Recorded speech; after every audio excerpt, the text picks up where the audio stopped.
What's going on, everybody? Guess what? We are back with our monthly tier list. You know what that means. That means that we're going to put together two tier lists. One for low elo, which is most of us, and one for higher elo. Since our last tier list, ranks have not only come out, but we've had some time to actually kind of settle into our ranks. So we actually get to use them to help understand what is high elo and what is low elo. For now, we're going to draw the line between high and low elo right here, between Archon and Oracle. And remember, these are my opinions, not backed by any data, because the API currently doesn't give us really much. You will more than likely disagree, and that's okay. And just because your favorite character, your favorite hero isn't in S tier doesn't mean you shouldn't play him.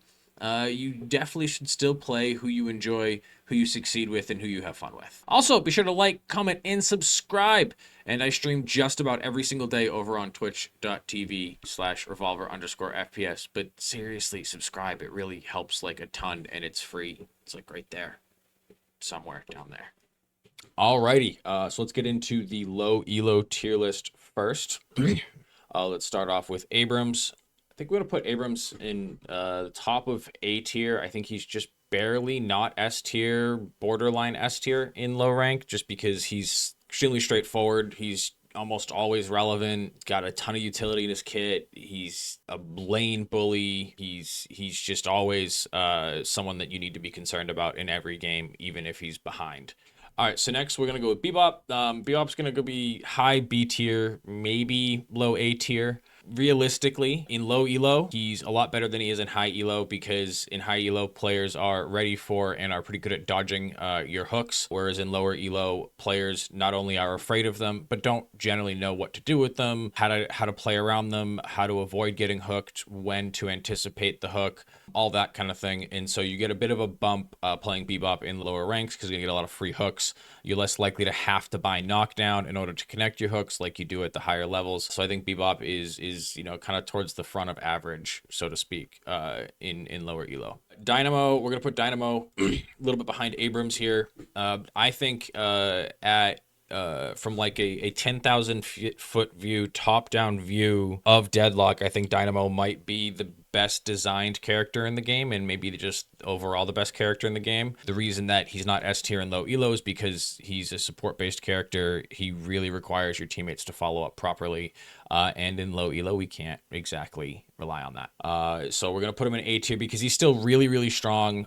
If you IGL, take control of the game and communicate to your teammates and tell them what to do, and you're that kind of player, Dynamo can be really good. But I just don't think he's quite as good as he is at the higher ranks. And I've seen Dynamos in lower rank games really not have much of an impact. Next, we're gonna have Grey Talon. Now, Grey Talon's gonna be the first to go in our low elo exclusive at your own risk tier. Now, the reason I put this tier, the reason this tier exists, is because in low elo, people generally don't understand, or a lot of times won't understand, how a front-to-back team fight should work. They might not even understand how team fights should happen within the grand scheme of the macro of the game.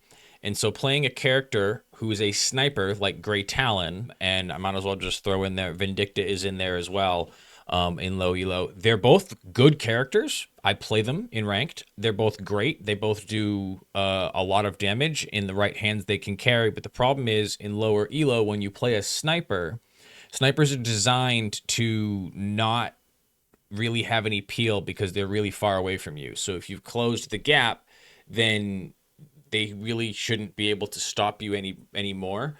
The problem is in lower elo, and I've seen this both playing on another account as well as seeing like friends play and whatnot. It tends to often in team fights be Grey Talon or Vindicta by themselves fighting against like 2 or 3 of the opponents, and it doesn't really matter how good you are at that character. you really can't do a whole lot when you have Lash and Dynamo or Ivy or Kelvin diving you. There's really not much you're going to be able to do. Whereas at the higher ranks, people understand how to play around those characters more and are able to prevent that from happening, as well as team fights tend to be a bit more standard front to back versus the more skirmishy, kind of all over the place team fights that you get in lower ranks. So that's why both Great Talent and Vindicta are in at your own risk, because you can absolutely carry with them. They're absolutely great characters, but you have to understand that you're taking a risk that your teammates aren't going to understand how to play around you, and that's going to cause a lot of problems and make your life very difficult. Hayes is an interesting character right now. Hayes is an interesting hero right now. At the highest ranks, Hayes is actually kind of bad, but I think at low rank, I think Hayes is actually pretty good. We're going to go in A tier. The reason I think Hayes is pretty good at low tier, honestly, in lower ranks, is I think her ability to gank with her stealth is so good at influencing the map in a way that you can't do as easily on most other characters. And when you get to higher ranks, that's less valuable because A, players understand how to do it on other characters, and B, players are better at looking out for it. So you get less value out of those ganks, out of those hard flanks and stuff like that, using her stealth, both in lane phase and then in team fights. But in low ranks, there's a lot of value in that. And in low ranks, still, Hayes being a hyper carry, she can still really take off if she gets ahead. And in lower ranks, players are more likely to really lose hard. As you get higher and higher in rank, players are much better at losing the lane gracefully, as they say. Where you maybe kill me once and kind of quote unquote dominate me, but you're only gonna kill me once and take my tower and leave lane with 1 or 2K more than me. But at the end of the day, you're not super ahead. You're just ahead of me.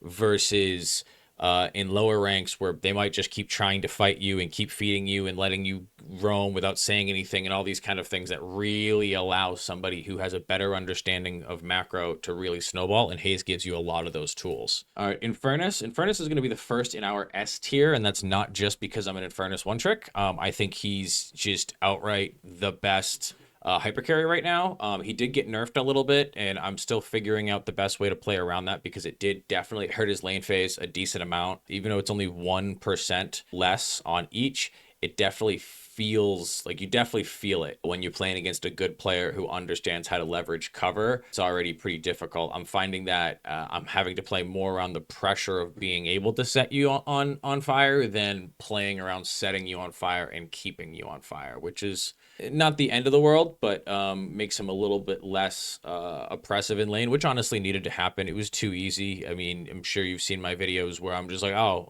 okay. I guess I killed him. I was just gonna shoot him, that kind of thing.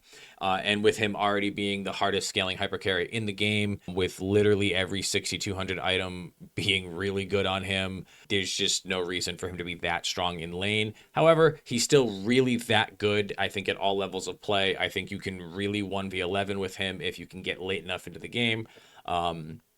Realistically, he does put just about any game on a timer if you're mechanically up to it, and you're smart enough to not die needlessly. If you can understand how to play as a backline carry properly, you can basically 1v11 in a lot of games as Infernus if you can force the game to last long enough.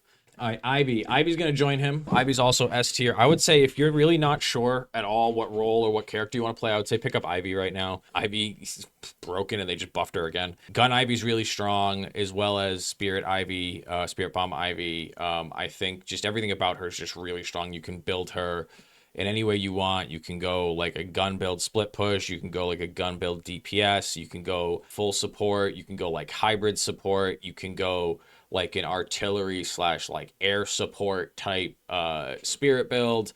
There's a lot of different things you can do. She's really good right now. Definitely pick up Ivy. Kelvin, I think Kelvin's kind of just like the lesser version of Ivy, and I think he's gonna kind of be somewhere between. I'm gonna say he's still A tier in low ranks, because he's just a very straightforward support, And a lot of people in low rank don't understand how to play around his beam. Trick being that it's got a pretty long cooldown and it's most of his damage. So if he uses it to last hit or anything like that, or you can bait it out of him, you want to fight him afterwards, whereas most of the time that's not what happens at lower ranks. Combine that with his ultimate just being awesome in just about any situation, and his ability to heal and his ability to be all over the place on the map. He's just still really good at lower ranks. All right, Lady Geist. Lady Geist is going to go probably in front of Bebop. Maybe she goes up here. We'll see towards the end. We still have a decent amount of the kind of thick of it to go through. You guys know how I feel about Lady Geist. Basically, if you can understand what she wants to do when she wants to do it, which is something you should be doing anyway anytime you lane against anybody, she's really easy to deal with because her bomb has a long animation, travel time, and arm time, and then her knives are pretty easy to dodge. You just jump or crouch or dash to the side. However, players in lower ranks aren't going to understand how to do that. Yeah, I think we put her here. Players in lower ranks aren't going to understand how to do that, which means that she's going to be very oppressive in lane for free. And I really think, she's the type of character that can absolutely 1v11 in games in lower ranks because a handful of different builds you can go, and, next thing you know, you're just, killing two people, getting low, swapping with somebody, and just 1v11ing. She's just really, really strong when really fed, but I feel like she's just too easy to shut down at higher levels if you can kind of get ahead of her at all. But we'll get to that. Lash is going to go B here. Lash, I think, is still really good. I do genuinely think Lash is pretty good. I think he still has the same drawback and will always have that same drawback where if he's behind, you're forced to either go full tank, which he's not really designed to be a full tank. So you're really leaning on your items there, which means that you have to buy them, which means that there's a delay to it. So it doesn't always work out that you're able to come online ever, if not, if even when you needed. However, if you're good at Lash, if you play Lash a lot, you can absolutely pop off. He hard counters a lot of characters like Great Talon and Vindicta. I think he's really good at shutting down a fed carry on the other team. But he's a difficult character to play. He relies on you having a solid understanding of his specific character movement tech, the game itself and its movement tech, the map, what movement other characters are capable of doing, as well as how much damage you can take and heal up precisely so you can duck in and out of fights without dying, because you're not supposed to be overly tanky. You're supposed to be in and out of the fight, which can be very difficult to do if you don't understand what you're doing, either because you understand how the fight's supposed to work, but the fight doesn't work out that way because it's low elo and no one else does, or you don't understand how the fights are supposed to work, so it doesn't matter how the fight works out. You're just kind of trying to kill somebody. McGinnis.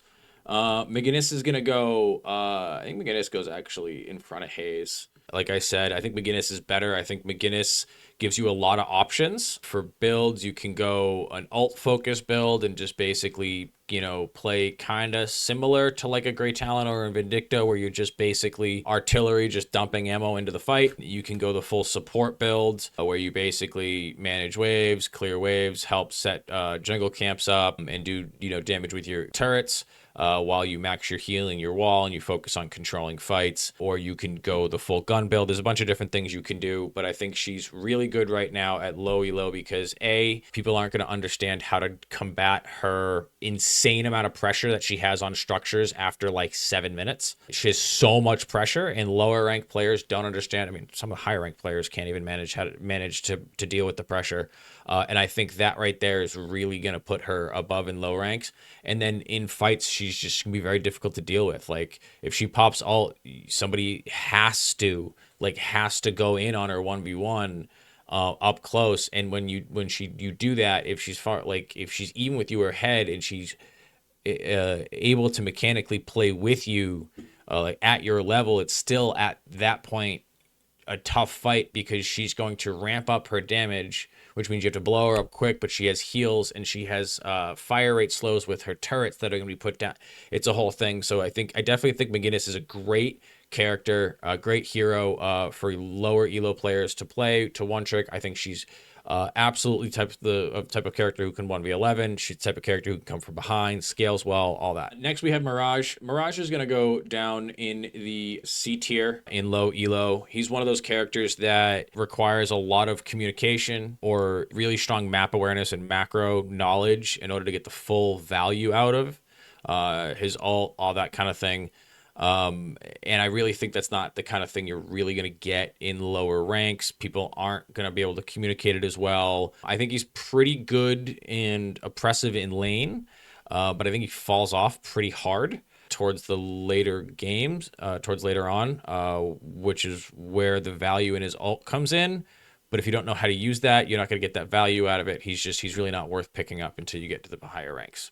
All right, so next we have Mo and Krill. Mo and Krill's definitely S tier right now. I think Mo and Krill's the best tank in the game. Credit due to whomever I saw it somewhere. It was either on Twitter or a YouTube thumbnail or something where it was Mo and Krill was called the perfect anti-carry or the anti-hyper carry or something like that. And I think that fits Mo and Krill so well. I think, yes, they generally require some follow-up, but I feel like at this point in time, most players understand and are watching for the Mo to go in. I think realistically in lower ranks you can build a little bit more towards the ult damage build, where the idea being you're CCing throughout the fight and then you ult one of their lower HP carries to 1v1 and kill them, and you're a lot less reliable on your teammates. Or you get something like Phantom Strike and you jump on the Vindicta and then you just I'm gonna beat you to death. Paradox. I think Paradox is going to go the front of Bebop. I think Paradox is good. I think she's really good right now, but I think, she's in lower. I think she's harder to play. The most straightforward damage builds are either the kinetic sniper build, which really relies on you being able to hit your shots consistently, because it is basically 80% of your damage, or the grenade builds, which take a really long time to come online because you have to max grenade and go increase duration and echo shard, and that just takes a while. Combine that with the fact that, again, her ult, even though it's being one of the best spells in the game, is something that requires your team to follow up on. I would say that she's at B right now for lower ranks. Pocket's gonna go here right behind Paradox. I think Pocket's still really good. I just think people have kind of figured out Pocket. So I think Pocket's now a character, you get as much out of that character as you're going to put into it. And so I have a hard time putting those types of characters in A tier, because you're not just going to pick them up right away and start 1v11 in games like you might with a McGinnis or an Infernus if you mechanically have the ability to. Whereas with Pocket, it's gonna take at least 5, 10, 15 games before you can really get a handle and reliably carry against players of your own skill level. And for that reason, I think he's in B tier for lower ranks. All right, let's go with Seven. Seven's actually gonna go in B tier as well. I think he's good. I think the problem with Seven is in lower ranks, Seven kind of incentivizes you to farm. And then, yeah, you have 50k farm, but the other team's killing your base. I definitely see that a lot. And I've also seen players who just don't understand how to place their balls in fights and think their ult is still the way to go in fights, and it's just Seven is in a weird spot right now, and I think he's good, but he's not great. He's just kind of middle of the road. We're gonna go Shiv next. We're just gonna put Shiv next to Pocket. Shiv's in the same boat. He's just a little bit easier to play because he's a little bit kind of tankier and a little bit more straightforward. But same as Pocket and Lash have that the downside of, if you're behind, you're really going to struggle in the game. You don't really bring any value to the team. Whereas if you're ahead, you can absolutely carry. Not the most straightforward. Definitely takes practice, takes situational macro awareness, takes micro awareness, takes team fight awareness and knowledge. Not the easiest character in the game to play. However, the more you put in, the more you're going to get out. I definitely think he's a solid character. Viscous. I like Viscous right now. I think Viscous goes towards the end of A tier. I do. The change where they made it so that range increases affect the size of his ball has made for some really funny moments and some really strong team fights and builds, especially now that a percentage of the urns are going to be going to an indoor space. It's very easy to draw fights indoors. Viscous is very easy to get away with, to run away from people, split push, that kind of thing. You definitely need to put a lot of games into Viscous in order to really understand mechanically a difficult and complicated character.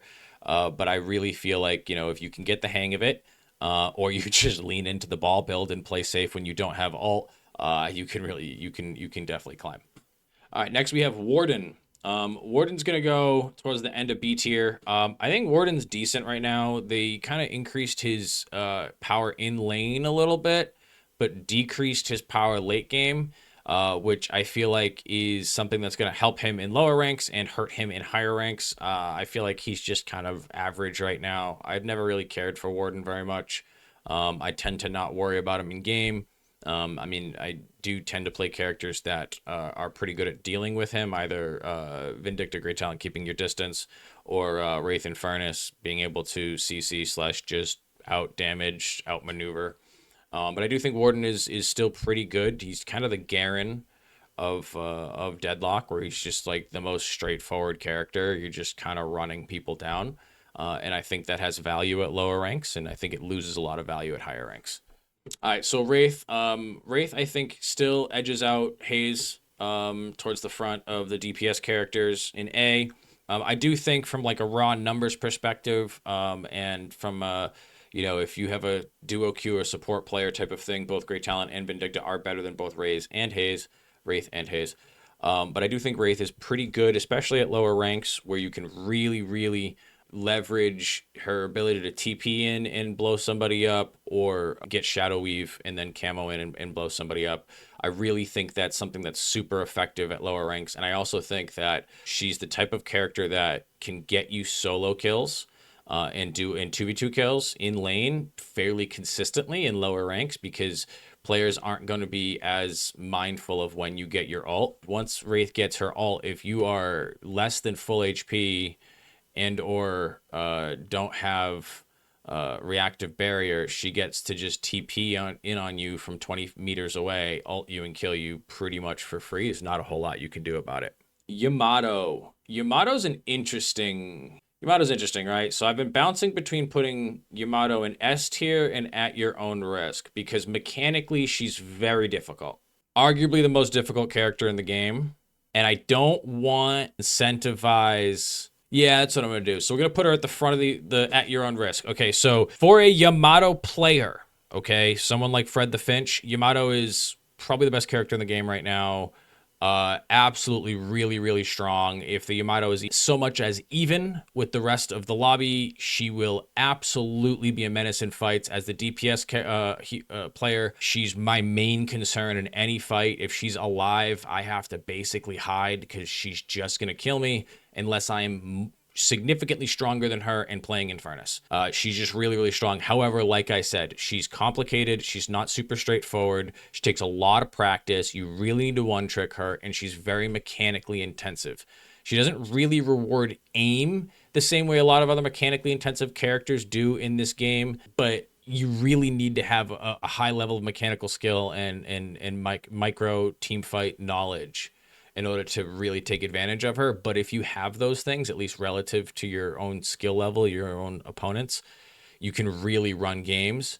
You can really 1v11. It's absolutely insane. But again, I'm going to list her at your own risk, because I worry about sending lower rank players into the jaws of learning Yamato when you're still trying to learn the game in general. But if you really want to do it, you know, it's your life. It's up to you. You can do as you wish. But yeah, at your own risk is where I'm going to put Yamato, Great Talent, and Vindicta. All three really good characters right now that are going to be much higher up on the next tier list. However, this is lower rank, so we can't really rely on our teammates and the game going as we expect it to. So yeah, so this is the lower Elo tier list. Be sure to subscribe. All right, so let's get into the high Elo tier list. We're going to start off with Abrams. Abrams going to go in the A tier. I feel like that's just going to kind of be where Abrams lives throughout most of the life of Deadlock. His kit is just too good. It's too straightforward. It's simple. It makes sense. It's useful in any situation. It's useful if you're ahead. It's useful if you're behind. I think he's just an extremely well-designed character that's really always going to be relevant. And I think that's kind of where he is right now, is he's sitting at like the top of average. He's not really one of the best characters in the game, but he's definitely extremely relevant. You always have to be aware of him. You're not worried, oh no, crap, they have the Abrams, not us, type of thing. So now go Bebop. Bebop's going to go C tier. I wanted to rank him a little higher, but it's hard to disagree with Average Jonas, who is the Bebop player and thinks he sucks. So, I do agree with Average Jonas that, if you miss your hook, it's kind of you're fairly useless for a little while unless you go alt bop, which requires you to get up in the air, and players generally have an understanding of how to deal with that in higher ranks.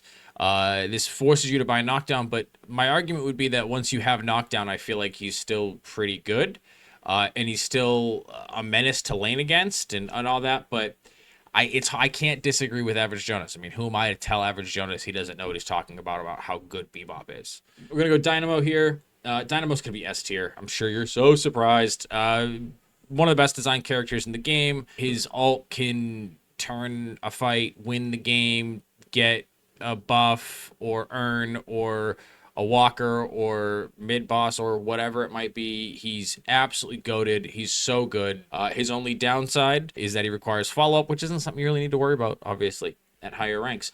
Great Talon. I think Great Talon's still really good. Some people think that he got nerfed a little bit lower, but I personally think his ult is really underrated. I think too many people use it to try to clean up kills. I think it's really, really strong, and I think its strongest kind of use is for the CC. It's like a 1 second stun, a little less than that. It also interrupts. I think it's really strong.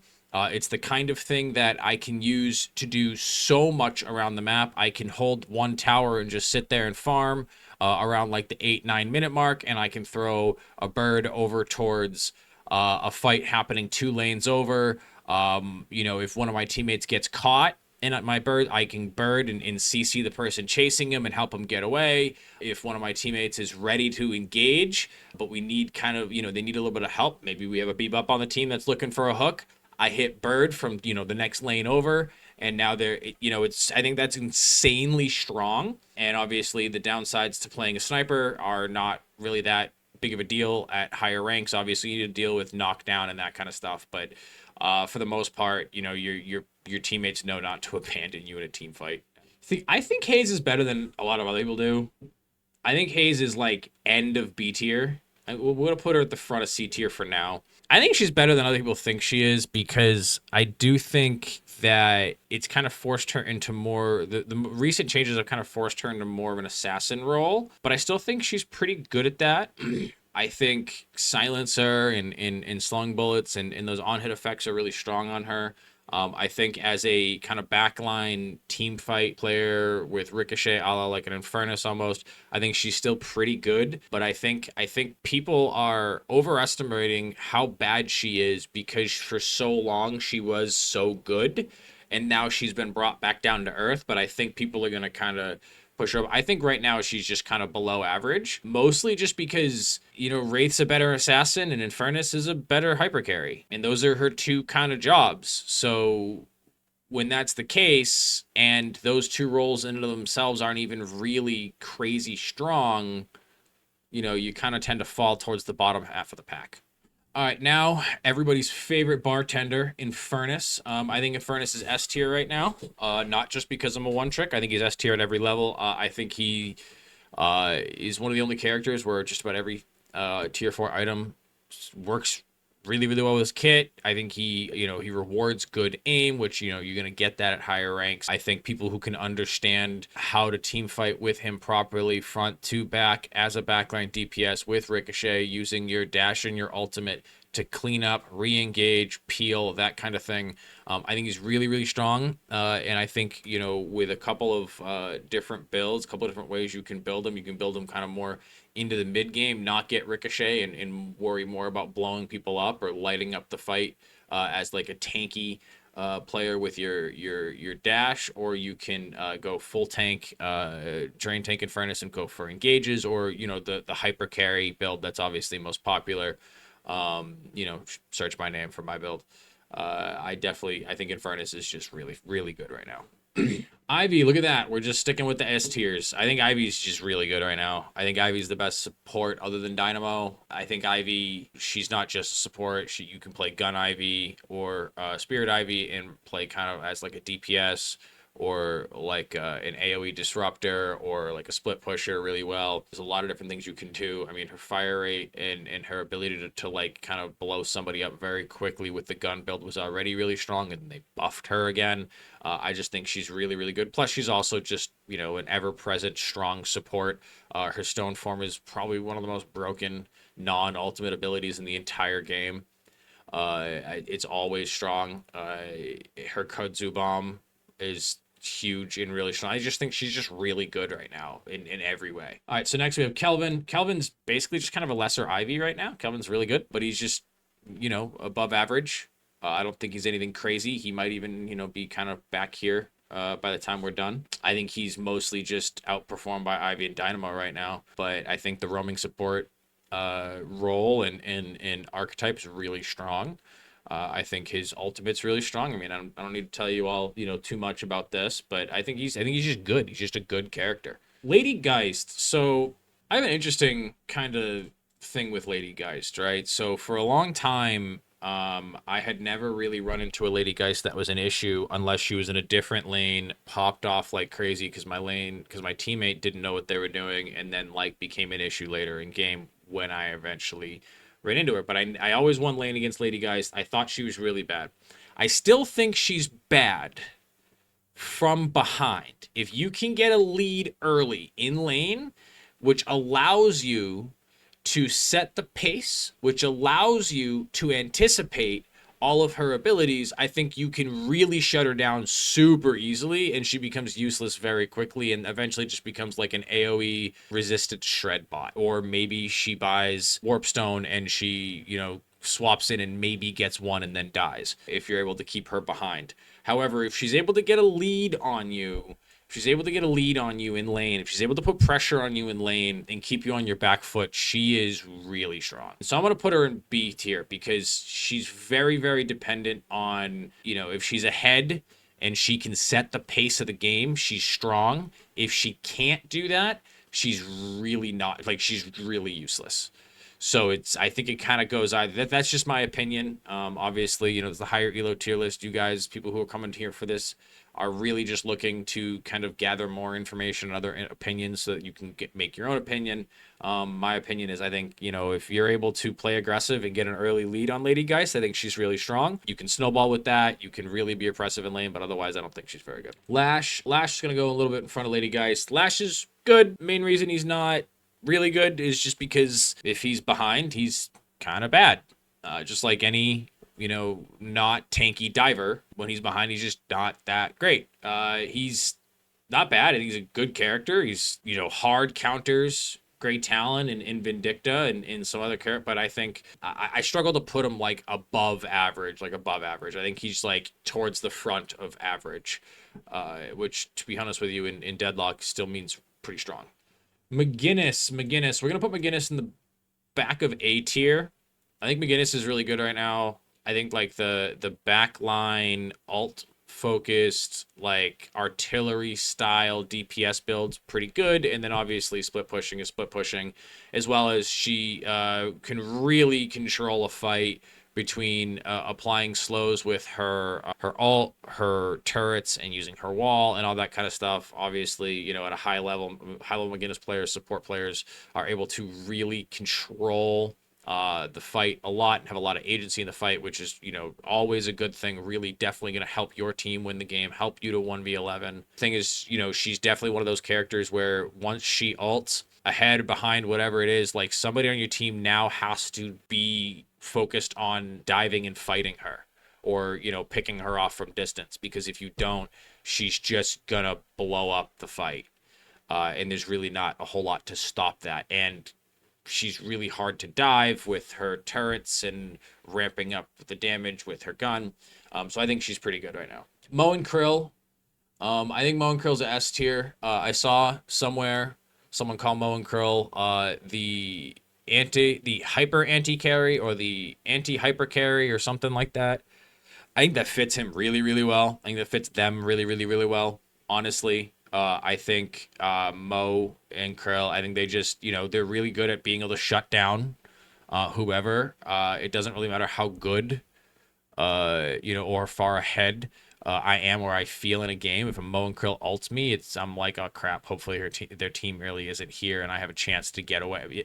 He's just really good. He's really good at shutting down an individual on the other team, which in high elo is super valuable. Paradox is going to go S tier, tail end of S tier, but S tier. I mean, she's been always been good as long as I've played the game. She's always been good. I think the changes that make her grenade scale with in more ways with more spirit items, both with in how many pulses and how big it gets and how long it lasts, all that kind of stuff, as well as her classic more ult focus build still being pretty good. I know her ult got some nerfs, cooldown stuff like that. I just still think she's really good right now. Pocket's gonna go B tier. Pocket's good. They're not bad. They're very much put them in front of Lady Geist. They're very much what you get out, what you put into it. Solid, good, not super strong from behind outside of the ult. Obviously, the ult can win you lane pretty much for free sometimes, but better players are better at keeping their distance from you and being ready for it. He's an annoyance, or sorry, they are an annoyance. But I don't know if I can put them at like above average. I think they're pretty much just dead center average. Seven's also gonna go here. Seven's gonna go back behind B. Seven's in a weird spot for me. Seven's in a weird spot, right? Because you can farm like nobody can ever understand. Uh, but I see so few sevens reliably turn that into team fight wins. And I don't know if that's a skill issue. I don't know if that's, people haven't quite figured him out yet.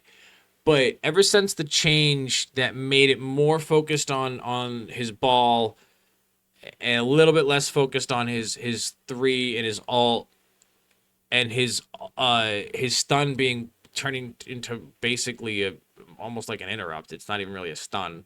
He's just in a weird spot right now. I've seen some of them take over games, but I've also seen some with 60k souls not really do anything in a fight. A lot of it comes down to ball placement and stuns and stuff like that. But I don't know. I don't think Seven's really that great. I think he's not bad, but I don't know. He's in a weird spot. Vindicta, we're gonna put Vindicta towards the back of A. I think Vindicta's good. I think she's anything insane. I think she's above average. I think she can snowball a game really well from a duo lane. I think she can be punished pretty easily early if you have the right matchup and you know what you're doing. If your teammates decide they don't want to pay attention to you, which can happen sometimes in matchmaking, it can be very difficult to deal with. And then obviously if they have a Lash or a knockdown Bebop or a knockdown Pocket, a Mo and Krill, or a Wraith or a Haze running any one of the items that allows them to gap close to you, and then your life can become very, very difficult, and you don't have that global presence that Great Talon provides there. But I'm definitely a fan of both, although I think Warden, I don't know. I think Warden's meh. I mean, after the most recent patch, I laned against 2 Wardens in a row, and I felt like, what the fuck? Like, holy shit, when did this happen? And then 2 games later, I laned against another Warden, and it was never mind, it's normal, it's whatever. I don't know what it was. Maybe I don't know. Maybe I ran into a couple of really good Wardens in a row. I don't know, but for a half hour, I thought the buffs helped, but it turned out they really didn't. He's still Warden.